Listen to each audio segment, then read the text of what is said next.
So welcome. Just get started so that we can get to lunch, and keep everybody on schedule and get to lunch on time. So thank you very much for sticking with me to the end.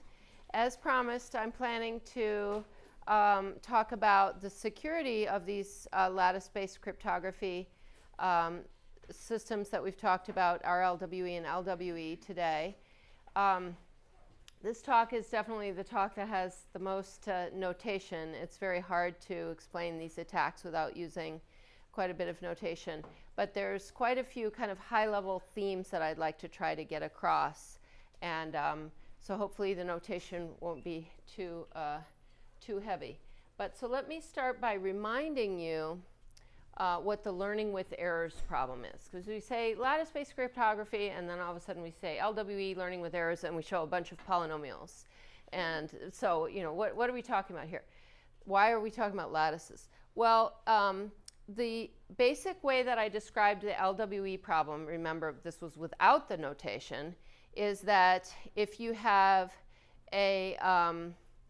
basically a random vector A and a secret vector S, and you take this secret inner product and you add noise to it, the basic problem, distinguishing problem, is to even tell whether A comma B, where B is that inner product plus noise, these samples A comma B, are these RLWE samples that were constructed with a secret S, or are they just random? So that's the basic underlying distinguishing question.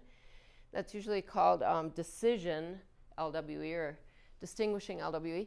And then a search version of that same problem is whether you can find the secret S, which is a vector. So what I'm going to do is I'm going to first start talking about the learning with errors problem, which just considers these things as vectors. And then the second half of the talk, I'm going to talk about the ring version of this, the ring learning with errors, which considers all of these same things as polynomials by associating a vector to coefficients of a polynomial. Okay, so just to remind you and to kind of set the notation, remember we had some very large modulus, Q, which we called the ciphertext modulus. And remember I told you to kind of pretend that Q is extremely large so that it kind of doesn't interfere with the operations that we do modulo T, our plain text. So the key point is that Q is very large. So now let's be a little more specific. Q is going to be roughly R bits. R is not Q is an integer, but R is not necessarily an integer. It's something maybe close to a power of 2, but it doesn't have to be. So R is the size of Q. And now N is still going to be the dimension of our lattice. So N is like the number of entries in your vector, if you have in your random vector and in your secret vector. Or if you're in the polynomial description, it's going to be the number of coefficients in your polynomial. And then recall that the error distribution was supposed to be selected from the error is supposed to be selected from an error distribution which is Gaussian with some width. So Gaussian error distribution is some kind of bell shape, and then the width of this distribution centered at 0 is the standard deviation sigma. And these are going to be, this is the notation I'm going to use for the samples. The B entry here is, I'm going to just call it T for now. T is the secret inner products plus E. And so as I said, the search version of the problem is given a bunch of samples, D samples in particular. The search problem is to actually recover the secret S. Okay, so where's the lattices? What's the lattice here? Okay, so here's the lattice. So you can see why I actually can't do these slides in PowerPoint. I usually have to use LaTeX for making nice slides like this. So recall a lattice is just a discrete linear subspace of the continuous space. So all we really need to do to specify a lattice is to specify a basis. And so for this matrix, you can think of the basis lambda, or we're going to call the lattice lambda, is the n plus d dimensional lattice generated by the rows of this matrix.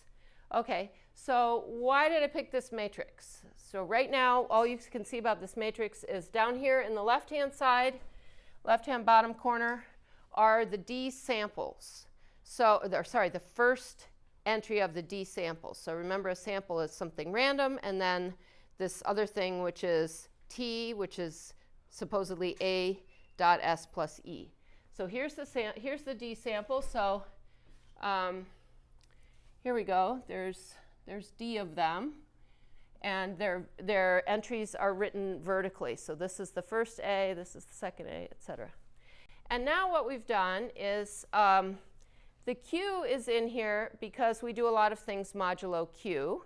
And you'll see why that needs to be here. And this is something where this L is an integer that we're going to set to control the size of something. So let me tell you how we deal with L in a minute. So what's the relationship between this and the LWE problem? Well, if you look at this vector V, this vector is going to be in this lattice. And why is that? So if you take the vector S and you do the product of this matrix with the vector S, then you will get this set of entries, which are clearly, so this is clearly in, the dot product of this with S, the coefficients of S is this term, all the way up to, now here, you'll just get a bunch of entries of S with things that are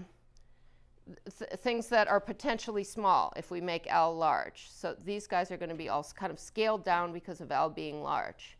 And so the Q was in there just because you could have in here added extra things, mod Q, multiples of Q. And so the key point is that this vector V is in the lattice, and this other vector U down here, which comes from the samples, so its first entries are the D entries that came from the second coordinate of the samples. This is not in the lattice, but it will be extremely close to the lattice if L is big. That's because if L is big, that will scale down all of these entries. So the secret is chosen uniformly at random modulo Q, but there are actually instances where people like to choose the secret from the error distribution, which is actually even smaller. So you don't even need L as big in that case. But even if it's from the secret distribution, if you make L big enough, this part will be small. And then going back over here, what's the difference between these guys? Exactly the error, right? So the T0 is like the A0S mod Q. Do I have it written? Yes. The T0 is like the A0S plus E mod Q. So they just differ by the error.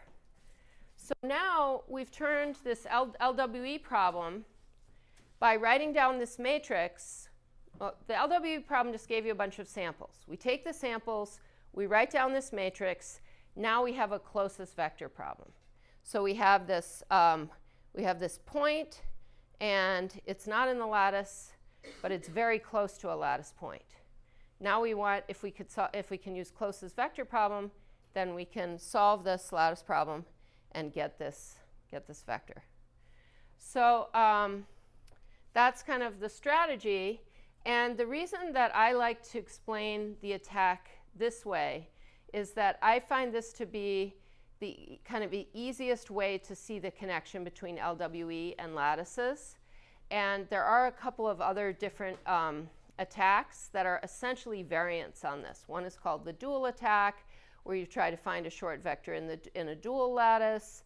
One's called the decoding attack, which is, I think it's just kind of a re-explaining of this same thing. But this, to me, is a very, very clear way of explaining the connection. So does anybody have any questions about this at this point?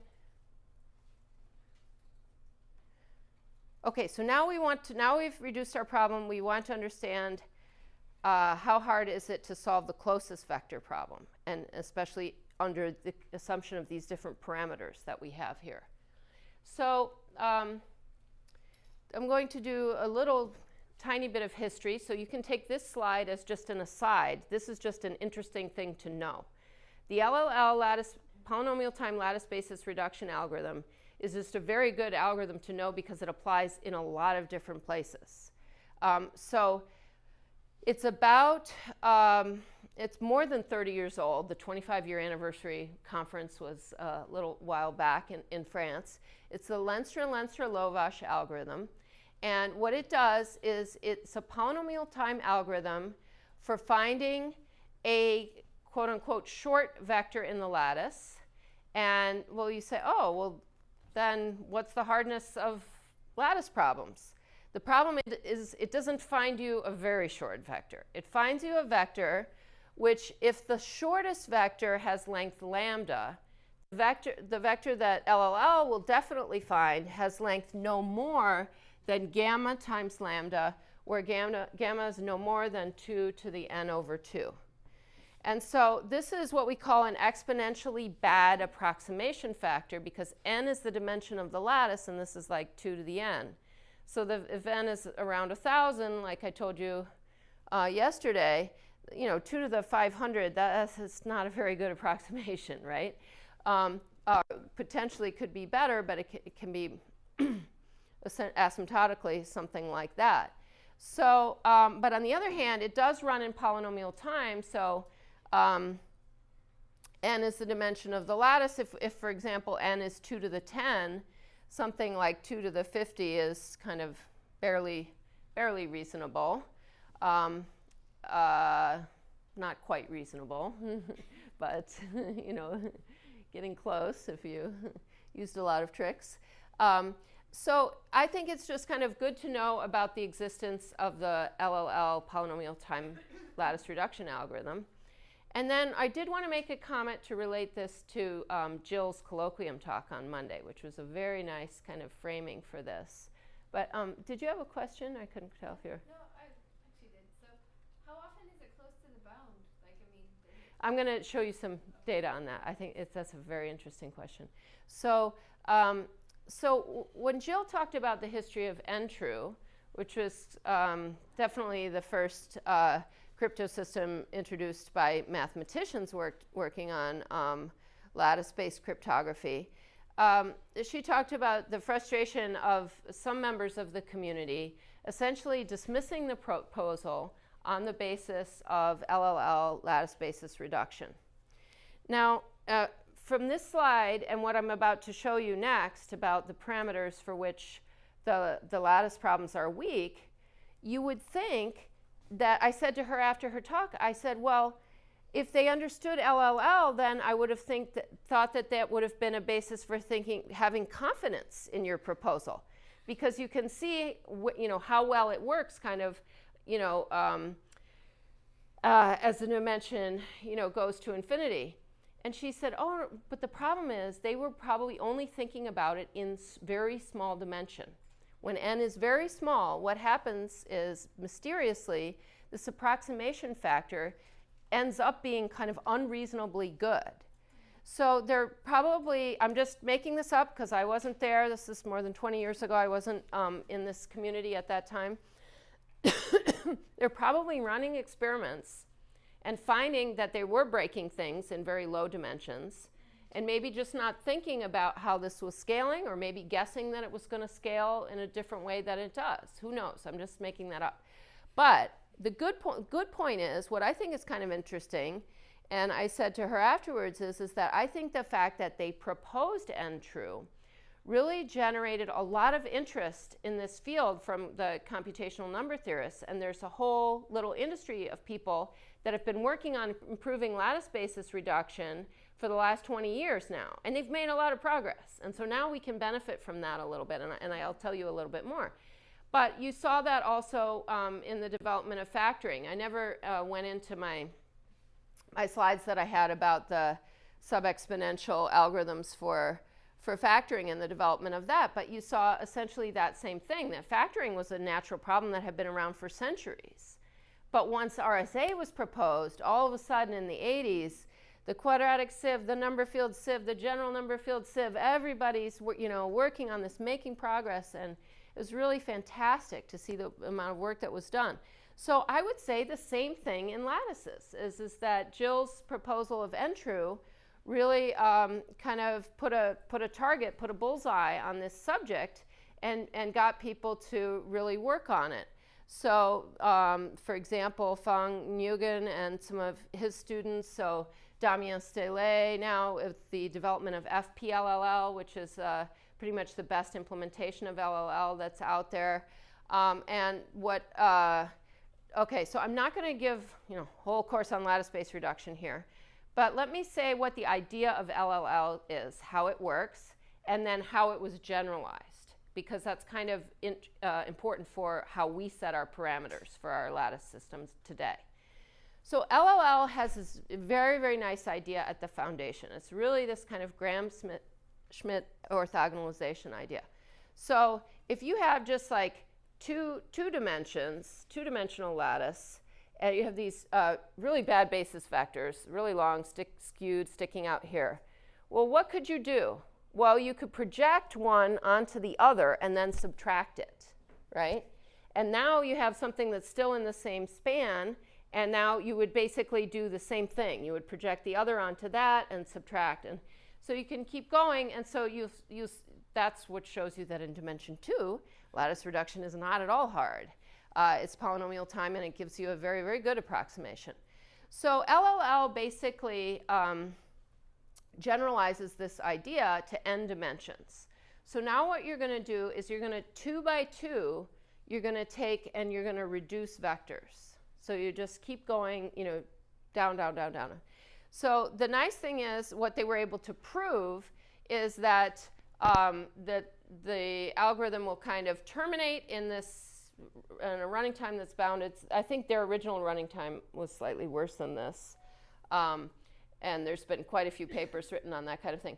But that unfortunately, they could only prove that the approximation factor would be this good using just 2 by 2.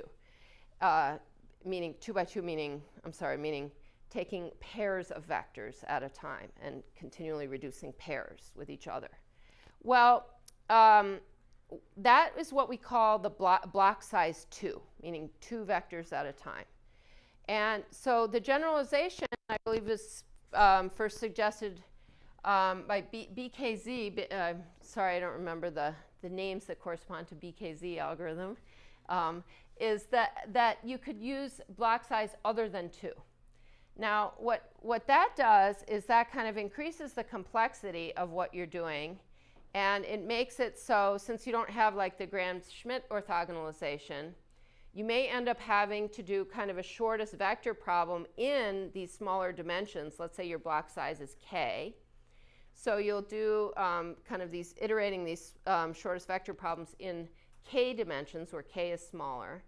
And you'll just kind of keep doing this. And unfortunately, the running time is not nearly as well understood. It's kind of understood if you assume that certain constants behave asymptotically in a certain way.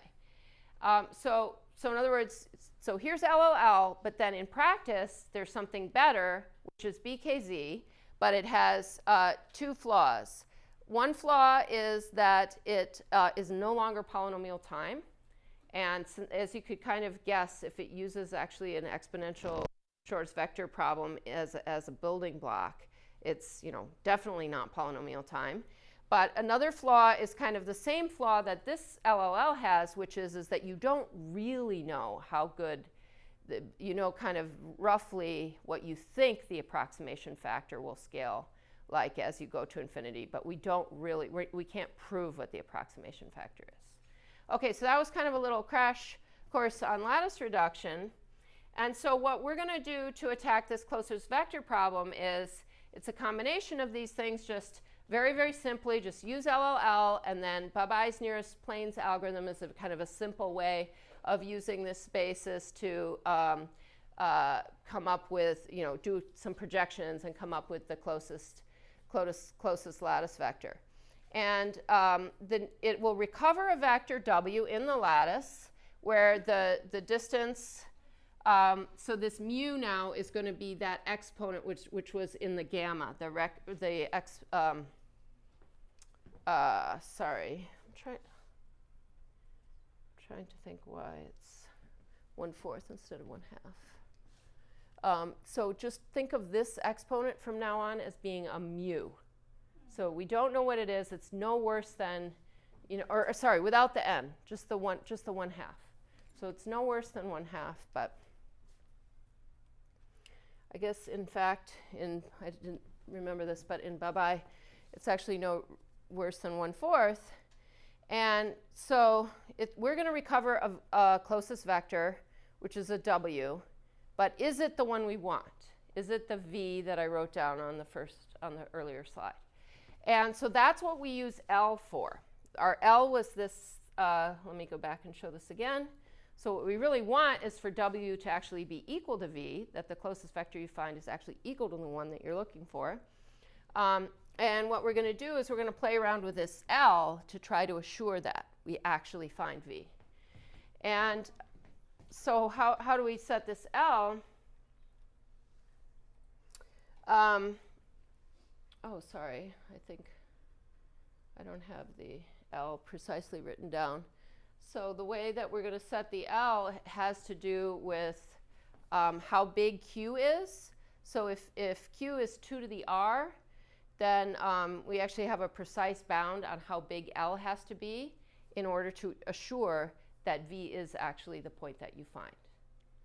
So L is a kind of a scalable parameter that depends on NQ and sigma to begin with. So all that together, it results in a theorem that I proved with Kim Leina in 2015, which tells you that just using LLL, so not using BKZ or anything fancy, just using LLL, any instance of LWE with Q that's this large, so look how large that is. That's huge, right? In our parameters that we really want to use for homomorphic encryption, for example, when n was 1,000, we wanted to use Q as like 31 bits or something. And here this is saying 2 to the 2,000. So this is, you might say, oh, well, this isn't a very good result. And you're right, it's not very strong in that sense. But what it's showing you is even with the simplest possible explanations of everything, this gives you a boundary for where LWE is not a hard problem. So definitely in this sector, when Q is this large, you can break this in polynomial time using just 2n samples. That's not very much.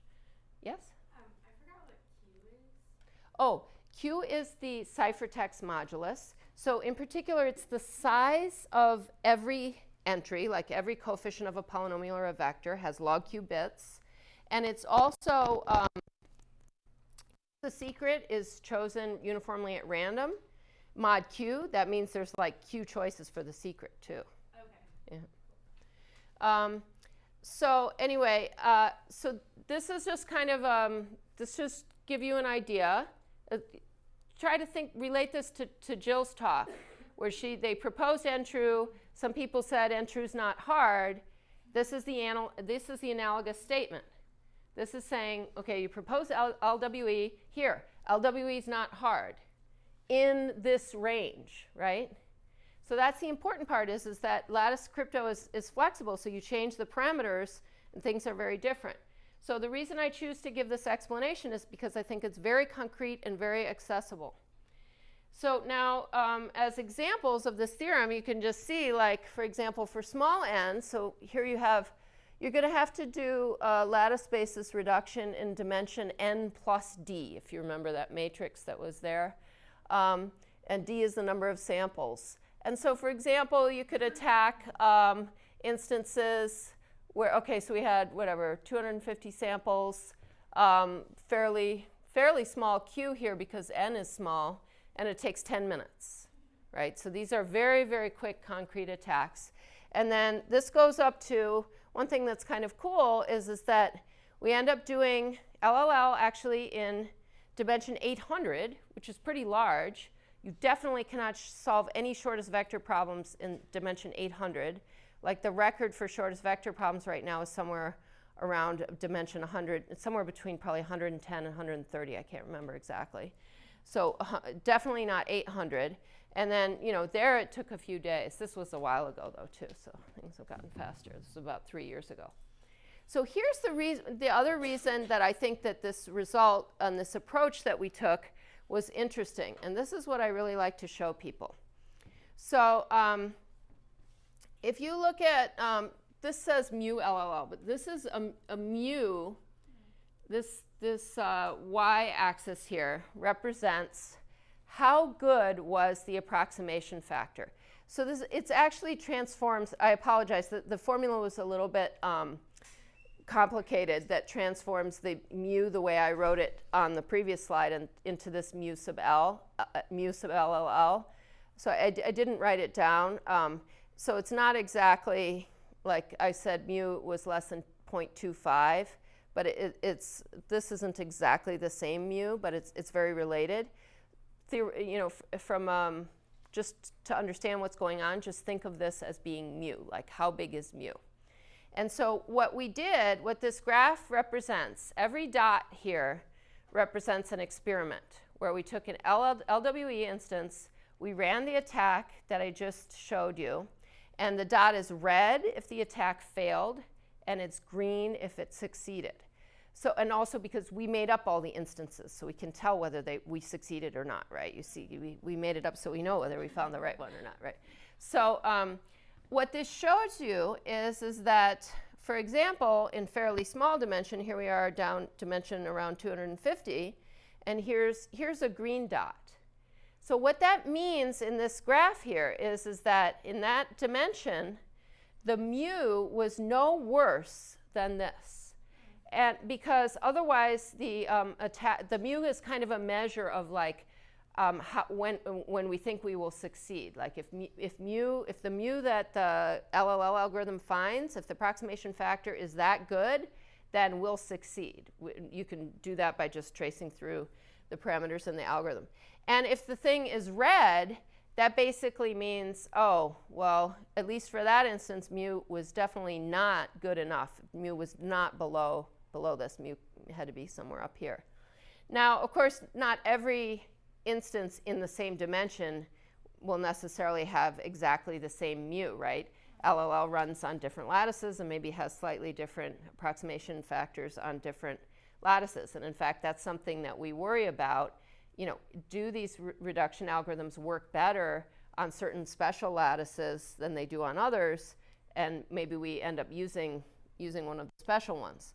But in any case, what I'd like you to kind of see is if you look at these colored dots, what do you see in terms of the shape? Like, do you see anything about how you think mu is growing as the dimension goes to infinity?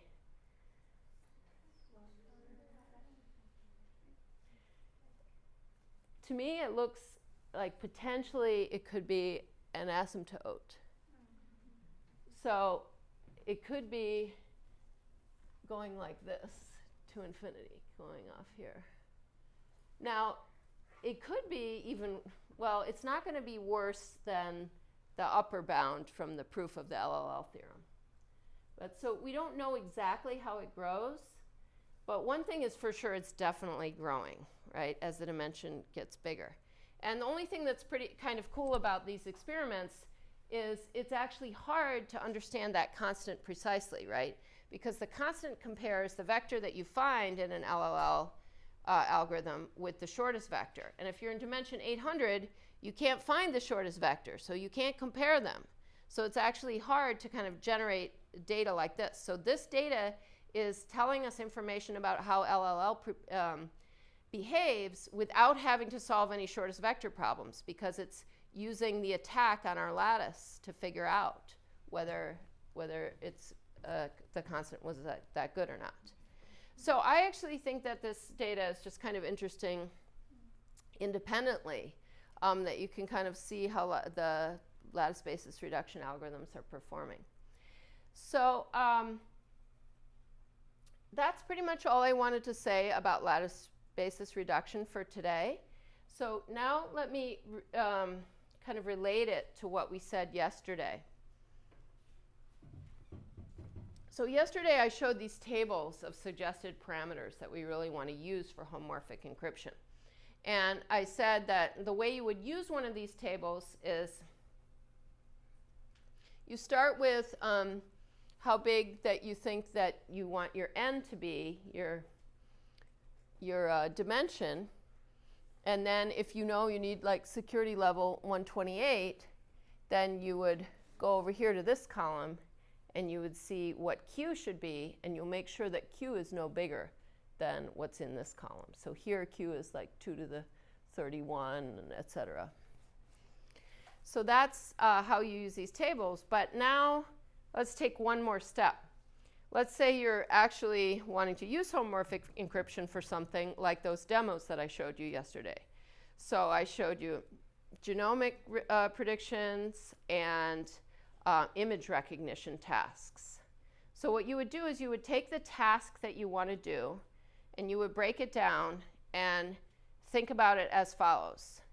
How much data do I have to handle from whoever's giving me the data, like it was 200,000 SNPs from the genome, or it was however many pixels from the image. Okay, how much data, what form is it in, how big is it?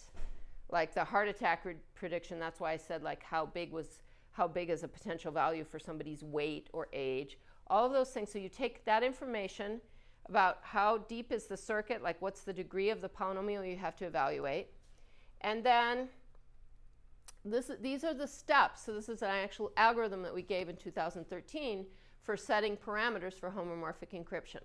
So you determine the depth of the circuit. That means like the degree of the polynomial that you have to evaluate. A bound on how big your data is and how big it's going to grow when you apply polynomials of that degree. Then once you know how much your plaintext could potentially grow, you can set a plaintext bound so that it's bigger than that. So you can do all this. You have a lot of room to move around in here, and you don't wrap around your plaintext modulus t. Then once you've set the plaintext modulus to be big enough to allow your computation to be correct, then you're going to go back and select your n and your q from the previous the table on the previous slide. You're going to select it so that, first of all, this ratio of q over t, the ciphertext to the plaintext modulus, this ratio determines the error growth bound. And so you need to be able to do enough homomorphic multiplications to implement whatever circuit you're trying to implement and still have that error not grow too much so that it decrypts incorrectly. So, and that bound on how big your error is allowed to grow is determined by this ratio, t over q. So once you know t, you have to make q big enough so that your error can grow while you do this depth circuit up to that point and still not give you incorrect decryption. So that will assure correctness of decryption. And then, so now you know that you needed your q to be at least as large as something. And if you go back to the previous slide, remember in that column, I said that the way this column works is that q's allowed to be no larger than the value that's here. So let's say you figured out that you needed t to be like 2 to the 32, and you needed q to be like 2 to the 200, just picking a random value. So that means that you have to go down to one of these entries where this number is bigger than 200. So then you see, oh, looks like I need an 8,000 dimension lattice, 8192. So that's how you use the table in conjunction with an algorithm for setting parameters. And the reason for going through these two slides carefully is that certainly when I got into this area, there was this kind of myth that it was somehow hard to set parameters for lattice-based crypto. And I think hopefully what you can see from what we've discussed so far today is there are a lot of pieces to it. It depends on understanding lattice basis reduction well, and there are some open problems there. It depends on understanding well how you can use practical homomorphic encryption techniques, and then it requires putting all this information together. Until recently, this table was not available to anyone. We generated this table starting last July in our standardization workshops, and now it's in the homomorphic encryption standard.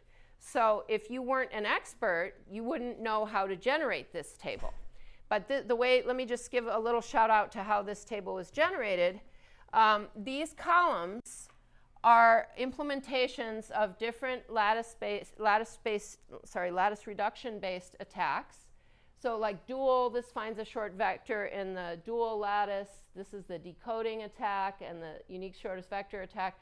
So each of these, I'm not going to go into describing each of these 3 attacks. They are briefly described in the standards document even. But there's a tool that was developed by Martin Albrecht, which is called the estimator.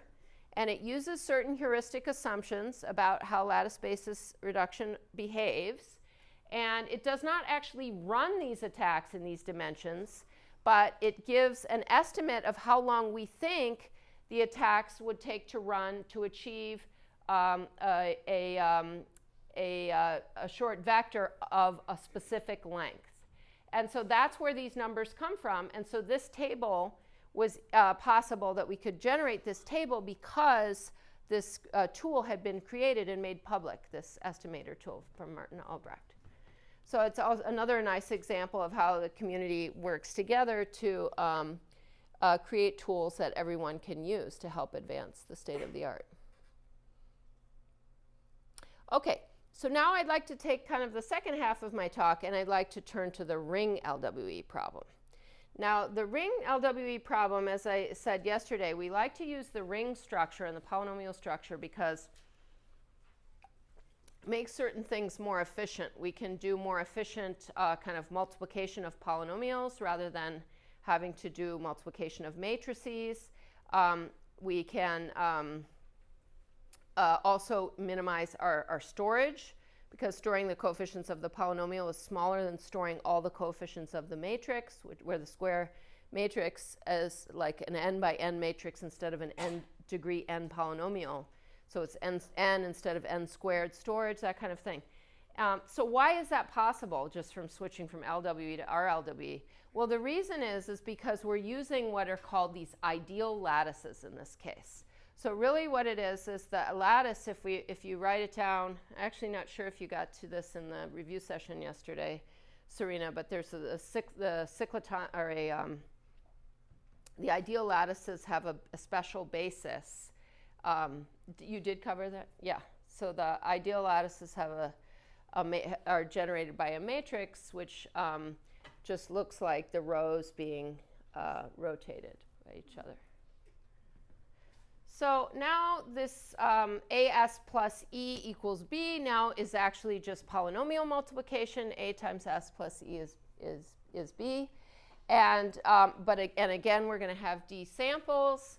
And so just to remind you again of the notation that we're using in this area. So big R is the polynomial ring. It's Z of X modulo F, where F is some monic irreducible polynomial.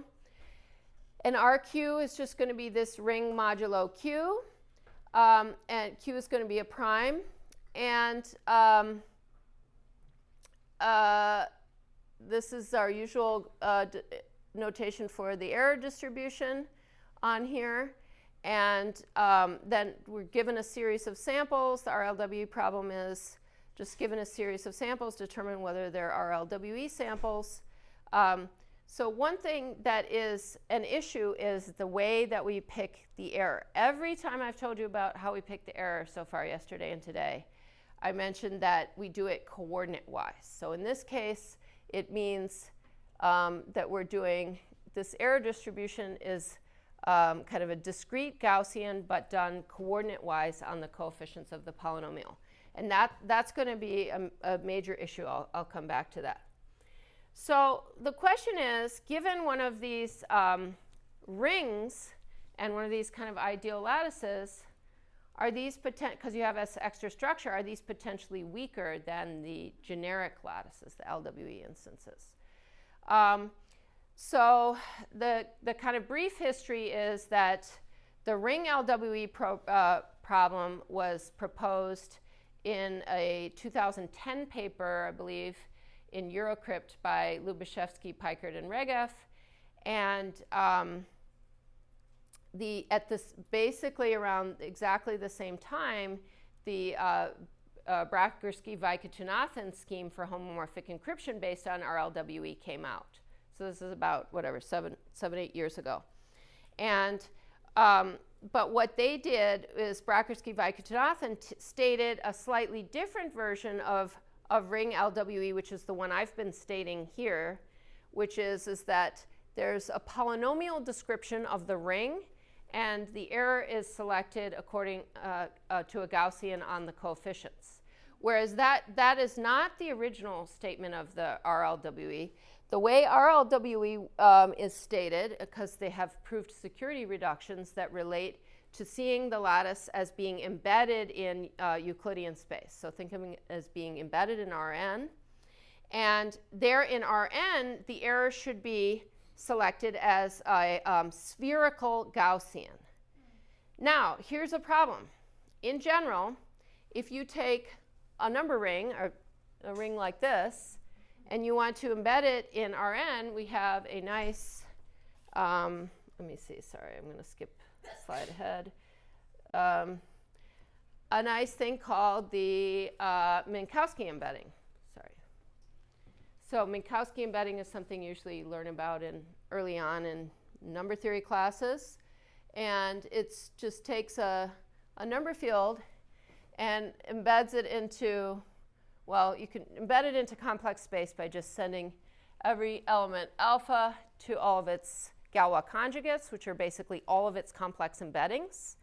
And then if you want to break that down and make it into an embedding into Rn, the way you do it is you split up n into R real embeddings plus 2 times the rest of them are complex embeddings. And so you can split up you can change this into this, where each of these guys has got just its real and its imaginary part. So you have this Minkowski embedding of the ring. And so here's a problem. In general, if you take a number ring and you use the Minkowski embedding, and then you do a spherical Gaussian error distribution on that embedding in real space, that is something completely different from having a polynomial basis for the ring and selecting the error according to a Gaussian coordinate-wise. And there's only one ring where these two distributions match up, and it's the 2-power cyclotomics rings.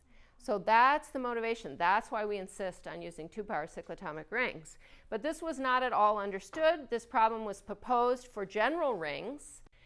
And so what we did was a couple of things. So starting in, I believe it was 2014 with Kirsten Eisentrager and Sean Hallgren, we came up with an attack that showed just very concretely why the polynomial version of ring LWE is not hard in general. So, there are easy instances at least. So here's some easy instances. So suppose you have a Q such that your polynomial f has a root equal to 1, mod that Q. So notice cyclotomic polynomial, the 2-power cyclotomic polynomial, remember, is x to the n plus 1. Okay? So 1 is definitely not a root of that mod q unless q is equal to 2. And q is definitely not equal to 2. Q is huge, right? So for example, the cyclotomic polynomials do not have this problem. They definitely do not have, even the general cyclotomics do not have a root 1 at mod q. But you can think of you can cook up plenty of other moduli and polynomials such that 1 is a root, right? So in that case, that 1 is a root, what that allows you to do is you can always this is an abstract way of saying it, that you have a homomorphism from RQ to FQ, which is just evaluation at 1, right? Because RQ, remember, is just these polynomials modulo F, and it won't be a homomorphism if you evaluate at something which is not a root of F. But if 1 is a root, you can just evaluate at 1. So now you have all these samples, A of x, and then these guys, A of x times S of x plus E of x. Oh, I have a minus there. It doesn't matter. But now we're going to evaluate these samples. These are polynomials. So now we're going to evaluate them at 1, which we can do. We have the sample, and we evaluate them at 1. But we don't really know what's over here, right? We're just pretending that this is A of 1 times S of 1 minus E, or plus E of 1. But we do know what A is, and we know what A of 1 is. And there's only q possible values for S of 1. And so we can guess what S of 1 is. There's q choices. And as you could probably see from the tables of parameters, if you have an algorithm that runs in O of q time, that's potentially much more, much more devastating than something that runs into O of 2 to the power n, or to the power n of n over 2 or something. So this is an O of Q algorithm, so we're going to do guesses. And then how does it work? So in the polynomial version of the ring LWE, the coefficients of E, the polynomial E, are selected from this discrete Gaussian, which is very narrow. And so these guys all have really small coefficients. So here's a degree n polynomial. Just think of the coefficients as being like plus or minus 1. Maybe they're a little bit bigger, but basically plus or minus 1. So you're adding up essentially n plus or minus 1s, right? So this is extremely small. And so what you can do is you can guess S and look for small values. And if it's small, then use that guess again on the next sample and see. And so if it really was the right guess for S of 1, one of the guesses has to be right?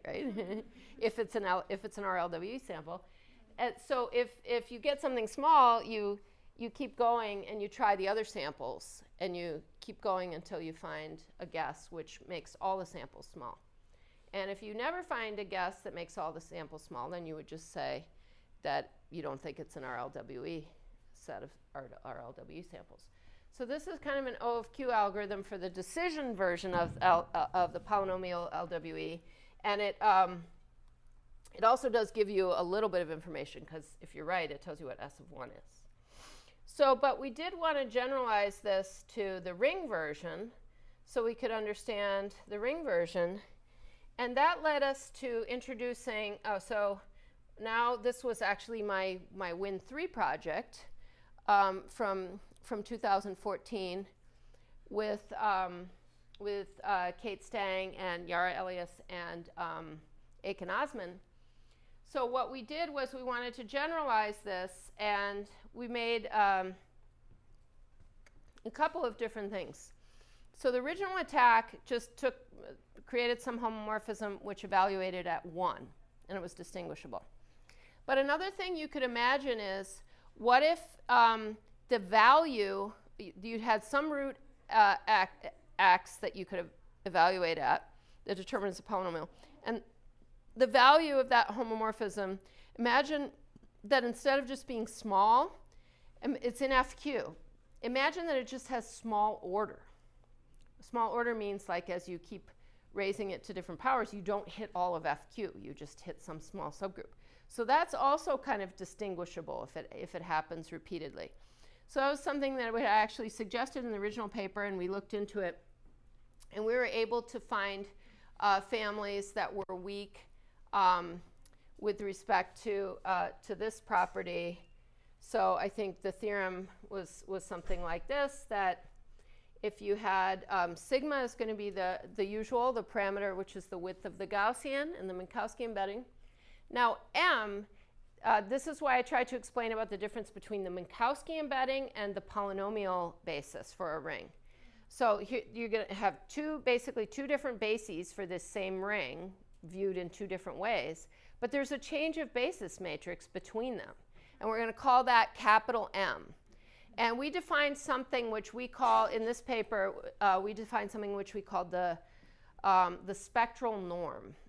Spectral norm was a term that was already had a meaning, but we define it to mean that it's the size of the ball that you need in order for the unit basis in the one representation to go inside that ball in the other one. So it's kind of a measure of how badly does the basis get distorted. But it doesn't tell you much about, like, the actual shape of the basis. It only tells you the size of how much it gets distorted. So it's a pretty crude measure of this distortion.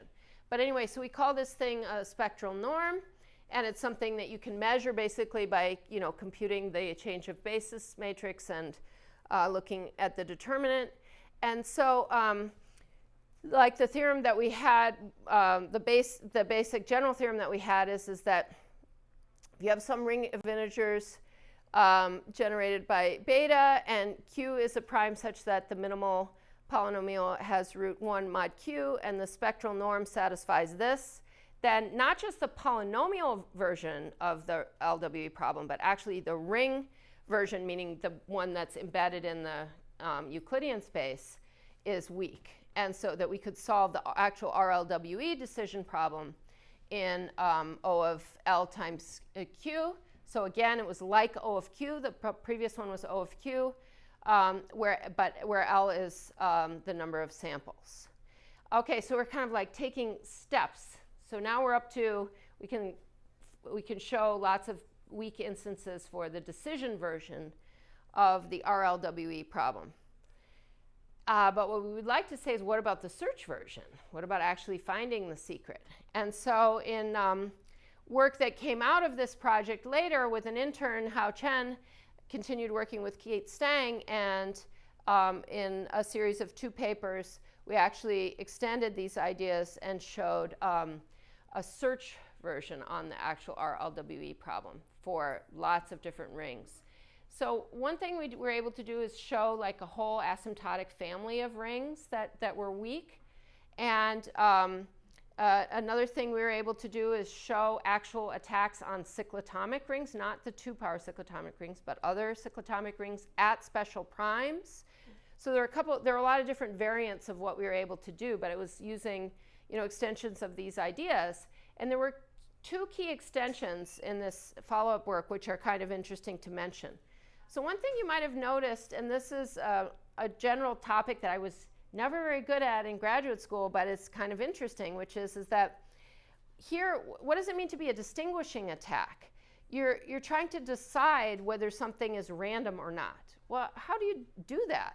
So there are, statistical measures that you can take a data set and, maybe are there any budding data scientists in the room? I mean, this is the kind of thing that you'd probably very naturally think about in data science, is how do you, how do you measure, for example, randomness? How do you measure how one distribution differs from another just given some finite sets, right? So there are actually lots of different measures. There are different probability measures and all these things that I really didn't know very much about. And so in this EHL paper, the original one, we were just using a very, very, very crude, simple measure, right? All we were using is that the thing was small, right? These things were supposed to be mod Q elements, and they just needed to be small. And that's so easy to detect, too, right? We didn't need to run any fancy statistical algorithms. But already when we started this project for the Win3, we started thinking more about, okay, so now how do you distinguish if a set is in some subset of small order elements? Now you don't get to just test whether the thing is small. You have to be able to recognize whether all the values lay in some other finite subset, which wasn't just small, but the set was small, but the values weren't small. So that's when we had to start thinking about this. And by the time that we started, we wrote our last few papers, we'd realized that there's all kinds of fantastic algorithms out there for distinguishing sets that are not randomly distributed. And so we started using, chi-squared tests and different things like that to distinguish things. The other thing we did is, from a number theoretic point of view, we worked with primes Q, which are not necessarily split in the number ring. So the maps, when you evaluate it at 1, if 1 is a root, that's a map which brings you, it's what you would call a degree 1 prime, meaning when you take the image modulo, x minus 1, you're actually getting a copy of FQ. And if you take Q that have different splitting behaviors in these number rings, you can end up getting maps which don't go to FQ, they go to some extension of FQ. So FQ squared would be degree 2 primes, et cetera, et cetera. So we used maps to, which were reductions modulo higher degree primes, and into higher degree extensions of FQ in order to get some of these results. So there were extensions of the basic ideas in a couple of different ways, and they we end up able to show that there's lots and lots of weak rings for our LWE problem. So what that shows is that we have to be very careful. That's why in the standards we stick only to 2-power cyclotomics. There could be other rings that were robust, but you need to be sure, you need to be able to find some way to demonstrate that they wouldn't be vulnerable to these attacks, or maybe there will be other more attacks that could be found. So I would say that this is still an active area of research, which is interesting, which is understanding these problems, the RLWE problem and variants of it for general rings. But from the point of view of homomorphic encryption, we're definitely not going to use any other rings besides the two parsec atomic, because they're very efficient anyway, so we don't have any motivation to use them. Okay, so it's been a long week. I've been talking a lot, and you guys have all been very patient. And so I'd kind of like to just wrap up by summarizing this part of my talk and summarizing kind of the course, what we've covered. So in the second part, I was really talking about the hardness of ring LWE problem. And it's very nice for numbers theorists because ring LWE is working in a number ring in a cyclotomic field in particular. But thinking about other rings, we found that in general the problem is not hard for other rings. And actually, yeah, like our last paper is actually published in the new SIAM journal, SIAGA, which is applications of algebra and geometry. And our investigations brought up some very nice, interesting new questions in number theory. And some of my colleagues have had their students looking at these things. And I'm not saying that they're earth-shattering, but some of them are kind of fun. So one of them had to do with distributions of elements of small order in finite fields, which related to that property of being able to distinguish. Another one was a kind of a surprising connection with Mahler measure, which is it's kind of related to the spectral norm, or basically, I don't think we actually proved any precise theorem, but we observed a relationship between having small spectral norm and having a polynomial with small Mahler measure. So the extreme polynomials that give you the smallest Mahler measure also give you a nice small spectral norm. You can kind of see why the two are related concepts, but we haven't really investigated that direction a lot more. And then also, for various search to decision reductions and things, there were lots of properties of number rings that we needed. And so we just ended up listing properties of number rings that nobody had really ever cared to identify before. So there's no algorithm implemented to test these properties and things like that. So it was just kind of a nice source of a lot of new ideas in number theory. And if I were to summarize the first part of my talk, I would just like to highlight the fact that lattice reduction algorithms is still a very active area of research as well. And so it's not like, you know, the end of the story. It's not like we understand everything perfectly there either. So just to summarize what we kind of done in the course, my goals, I was just checking, did I meet my goals? In the beginning, I said our goals were to introduce post-quantum cryptography and kind of give an overview of the status and what the possible candidates are. I really wanted you to get a familiarity with the idea of the running time of algorithms, and especially at very, very large, asymptotically large sizes. And Tony covered quite a bit of that in her course as well. And so I think the two of us together, tag teaming, I hope that you will at least go away with an appreciation for analyzing algorithms and what is their running time compared to the input size. That's the key measure. And so then what I did is I spent the first 2 days on the supersingular isogeny and the second 2 days on the lattice-based crypto. And hopefully in both cases, I hope that you were able to come away with an understanding of what the proposal is, how hard we think it is now, and where we might be going in terms of trying to attack these systems in the future. So thank you very much. Thank you to the organizers and to IAS and to NSF, and thank you to all of you for sticking with me.